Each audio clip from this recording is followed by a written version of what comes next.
¿Sí está todo claro hasta lo que hemos visto? Sí. ¿Sí? Entonces, nos habíamos quedado en que en el punto 1, donde está el estado líquido, imagínense aquí está el agua, todo esto es agua. El sol, ¿qué ha hecho? Ha calentado esta agua. Una vez que por un cierto tiempo ya se ha calentado, ha llegado el grado de convertirse de estado líquido a gaseoso.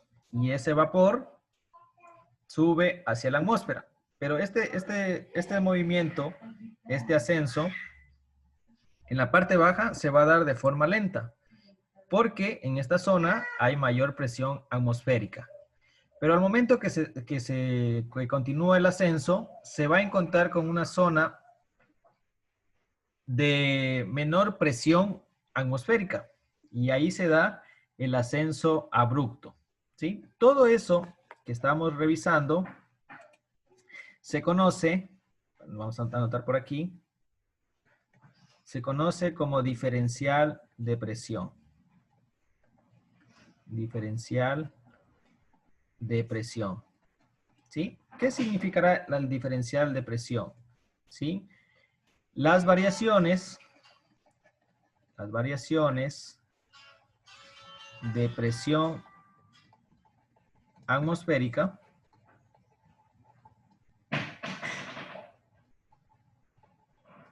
que se dan en nuestro planeta. ¿Sí? A eso se conoce como diferencial de presión, las variaciones de presión atmosférica que se dan en nuestro planeta.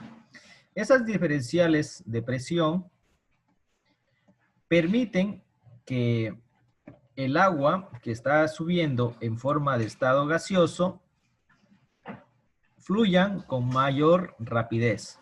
Es decir, cuando el agua que está en estado gaseoso está subiendo hacia la atmósfera, al momento que se encuentran en zonas de baja presión atmosférica, el ascenso aumenta de forma abrupta. ¿Sí? ¿Qué significa la palabra abrupta? De forma rápida. ¿Sí? De forma rápida. A eso se significa como ascenso de forma abrupta. Y una vez que el agua llega o está subiendo de forma gaseosa hacia la atmósfera, de forma abrupta, ¿a dónde llega? Vamos a preguntarles, ¿a dónde llega? ¿A dónde llega el agua? ¿A dónde llegará el agua? Ya digamos, está subiendo por aquí, aquí en estado líquido, va en forma de gaseoso. Aquí tenemos mayor presión atmosférica. Acá tenemos menor presión atmosférica. ¿A dónde llega acá el agua? Al cielo. Al cielo, ¿verdad?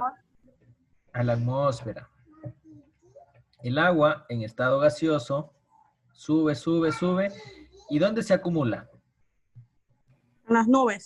Las nubes. En las nubes, ¿verdad? Muy bien. Se acumula en las nubes. Y en las nubes, ¿qué proceso se va a dar? La condensación. El proceso número 3, que se denomina condensación. Muy bien. Y esa condensación, ¿qué proceso será? La condensación. Aquí tenemos la nube.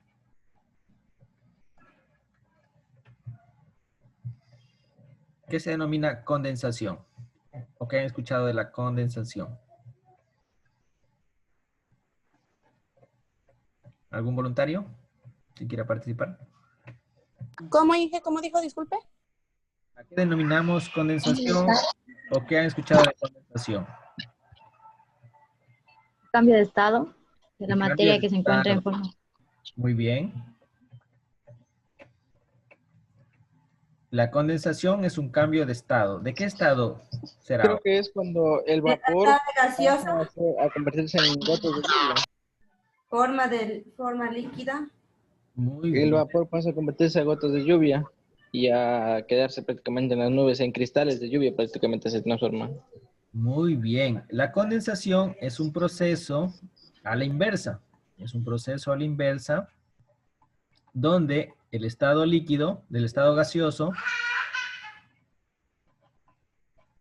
pasa a estado líquido. Pero para que se dé ese proceso de estado gaseoso a estado líquido, ocurre otros subprocesos que los vamos a ver en este momento, ¿no? Una vez que el agua en estado gaseoso sube, llega a las nubes y se da la formación de las gotas de agua. Pero para que se dé la formación de las gotas de agua, se necesita del proceso de enfriamiento, lo voy a colocar aquí, de enfriamiento adiabático. ¿Sí? Y ese proceso de enfriamiento adiabático, ¿qué significa? Que todo ese vapor que subió tiene Se que mezcla, se empezarse congela y se enfría. a enfriarse, correcto, a enfriarse, por decir, porque con toda esa cantidad de calor térmico que subió, con toda esa velocidad que llegó hacia la atmósfera, tiene que producirse el enfriamiento de ese vapor, y al momento que ya se da el proceso de enfriamiento adiabático, ¿sí? Se necesita de los núcleos higroscópicos. ¿Sí? Vamos a colocarle aquí.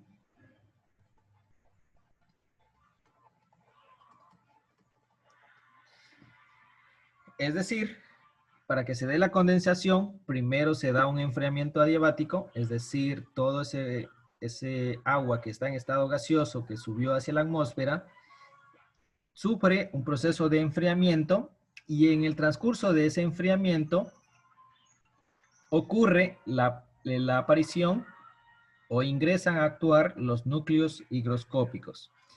Y esos núcleos higroscópicos pueden ser tres. Pueden ser partículas de polen, pueden ser partículas de polvo o pueden ser partículas de smog. ¿Sí? Son partículas tan pequeñas que no las podemos ver a simple vista, pero que cumplen una función muy importante. Los núcleos higroscópicos cumplen la función de ser el centro de una gota de agua. Esa es la función de los núcleos higroscópicos. Es decir, les vamos a hacer un esquema de más o menos cómo se da la formación. Todo ese vapor sube hacia la atmósfera, paso 1, sube, de ahí ¿qué se da? Se da un enfriamiento adiabático.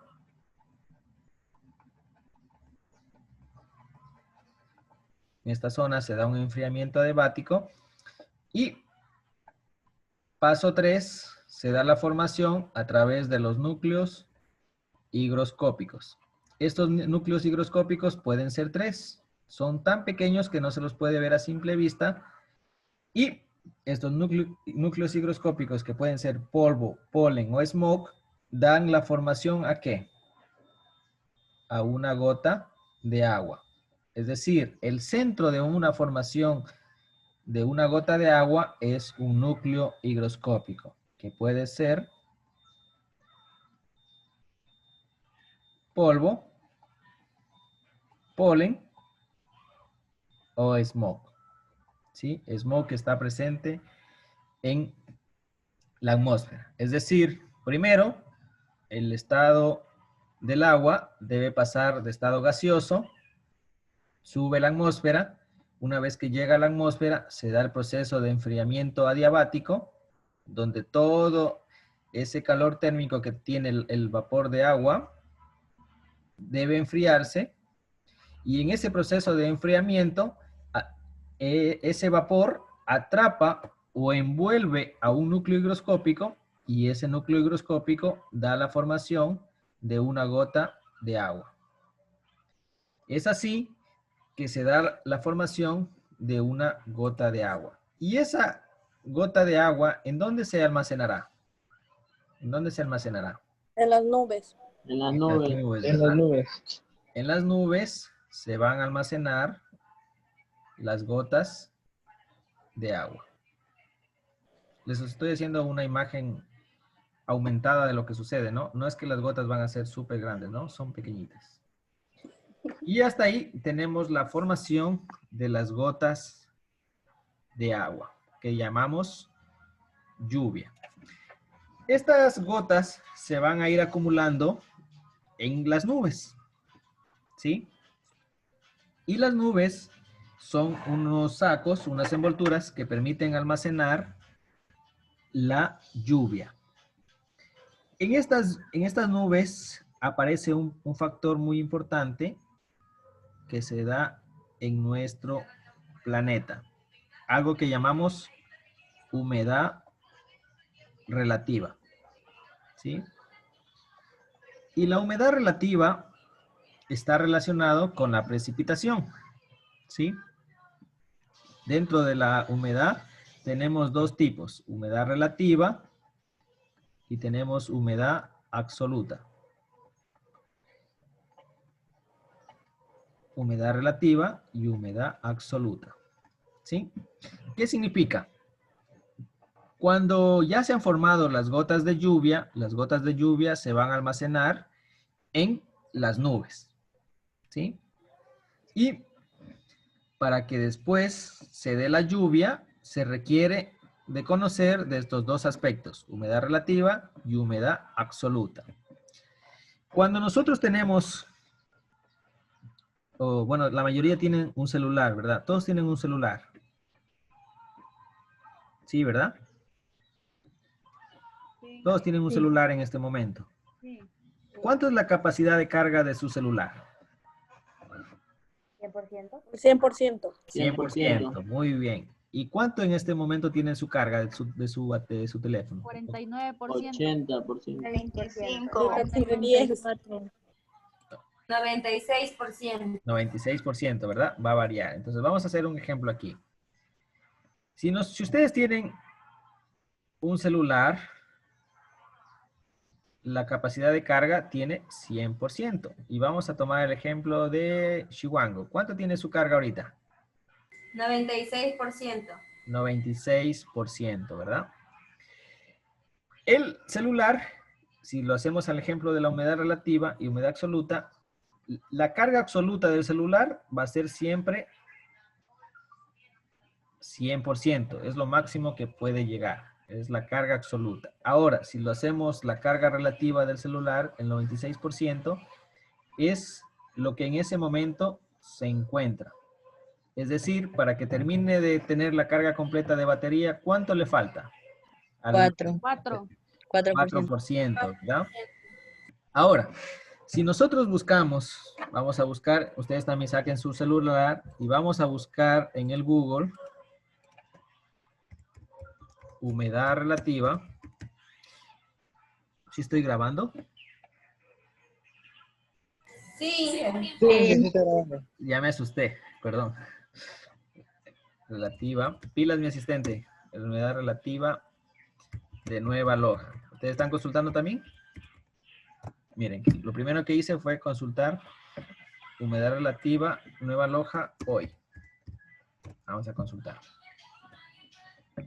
El tiempo en Nueva Loja. Vamos a ver.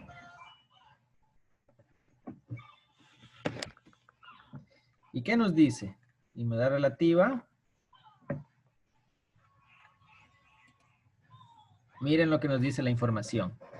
Al día de hoy, ahora, miren, voy a tomar este dato que dice ahora. Aquí está la información climatológica. ¿Qué porcentaje de humedad relativa nos dice? 73. 73%. 23%. Muy bien, vamos a tomar ese ejemplo. Ahora voy de nuevo a la pizarra. Miren lo que nos dice. Que la humedad relativa en este momento, de acuerdo a la información climatológica, está al 73%. ¿Qué significa la humedad relativa? La humedad relativa nos dice que en este momento las nubes de la zona del Lago Agrio están llenas. ¿Qué porcentaje? 73% están llenas. ¿Y cuánto falta para llegar a 100%? 27. 27% para que se llene. ¿sí? A eso se refiere humedad relativa. Humedad relativa es la cantidad de vapor de aire presente en la atmósfera en relación al total que puede almacenar, ¿sí? Les voy a colocar aquí humedad relativa, es la cantidad de vapor de agua presente, ¿no? En relación al total. Ahora, la humedad absoluta, ¿qué será? La humedad absoluta es el 100% de vapor de agua que puede almacenar. Aquí en el teléfono a mí me sale humedad 89%. ¿9? Sí, va a variar Ya un está poquito. subiendo ya. De Nueva Loja.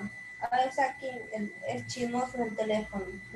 Muy bien. Ahora, yo les digo, para que ocurra, ya estamos entrando a la precipitación, ya vimos cómo se forma la gota de agua. Primero se dio un ascenso del estado gaseoso hacia arriba, se dio un enfriamiento adiabático, es decir, baja la temperatura.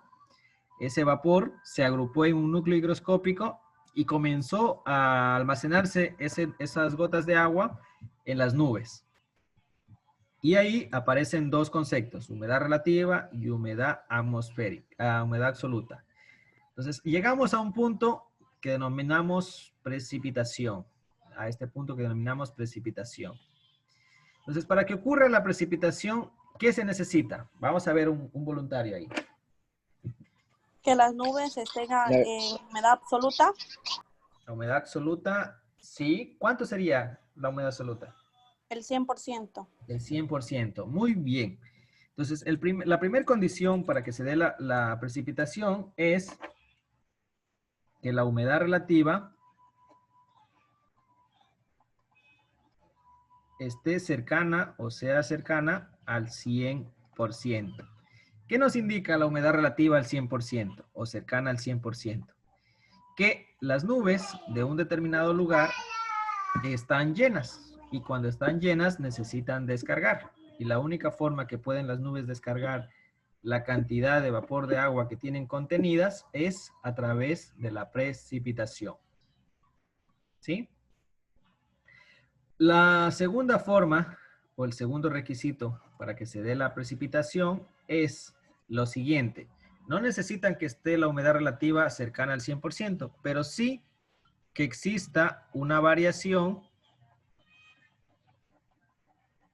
de la temperatura. ¿Qué significa la variación de la temperatura?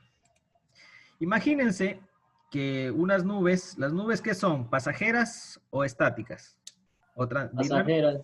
Pasajera. Pasajeras, ¿verdad? Imagínense que una nube que está con humedad relativa del 60% está pasando por una zona que está es cálida, está a una temperatura alta, continúa su camino y se ocurre o se encuentra un lugar donde sigue con el 60%, miren, sigue con el 60% del agua, pero se encuentra con una diferencial de temperatura muy baja. Entonces, ¿qué ocurre? Cuando hay un diferencial de temperatura o una variación de temperatura, también puede ocurrir la precipitación. ¿Sí? Es decir, cuando hay una variación en la temperatura muy drástica, muy abrupta, también se da la precipitación. O la otra forma para que se dé la precipitación es cuando hay el choque orográfico. ¿Sí? O cuando hay presencia orográfica. ¿Qué significa orográfica? Perdón, escribí mal ahí. Cuando hay el choque orográfico, influye lo que es las cordilleras o los relieves. ¿Sí? Entonces vamos a colocar aquí una cordillera. Entonces, imagínense que aquí viene nubes cargadas, y estas nubes, al momento que están cargadas de vapor de aire, transcurren por aquí, están viajando en esta dirección, y chocan con un relieve, con una cordillera, que hace que todo este vapor o esta nube que está transitando, al momento que choca, se impacta con esta cordillera, hace que a la otra zona, al otro lado de la cordillera, se produzca la lluvia o el descargo del agua. Esas son las tres formas que nos permite que suceda la precipitación. Por humedad relativa cercana al 100%, por variación en la temperatura o por un choque orográfico con cordilleras. En el último caso, en la zona amazónica, es la cordillera. ¿Qué cordillera será la que permite alta cantidad de lluvia? ¿Cordillera de los Andes? La cordillera de los Andes. Permite que toda esa lluvia, todas esas nubes chocan con la cordillera y descarga en esta zona de la Amazonía alta cantidad de lluvia. Por eso la Amazonía, y por la atracción de la fuerza de los árboles en la evaporación y en la evapotranspiración, hace que sea uno de los lugares con alta precipitación en nuestro planeta. Y con eso hemos llegado hasta ahí. Vamos a ponerle un punto a la clase del día de hoy y vamos a llegar hasta ahí. ¿Alguna pregunta? ¿Entendieron algo? ¿Si les gustó la clase? ¿No les gustó? ¿Está muy aburrida? Interesante. Y llegamos hasta aquí. Nos vamos a quedar en la imagen. Le ponen... Y hemos llegado hasta condensación y estamos llegando a lo que es precipitación, ¿no? Vamos a quedar ahí y vamos a continuar. ¿Alguna pregunta? Si no, quedamos hasta ahí.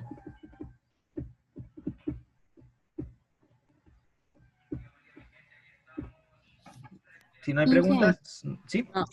No hay preguntas, pero era para decirles que no se vayan a salir para hacer una captura de pantalla para después poner en la lista.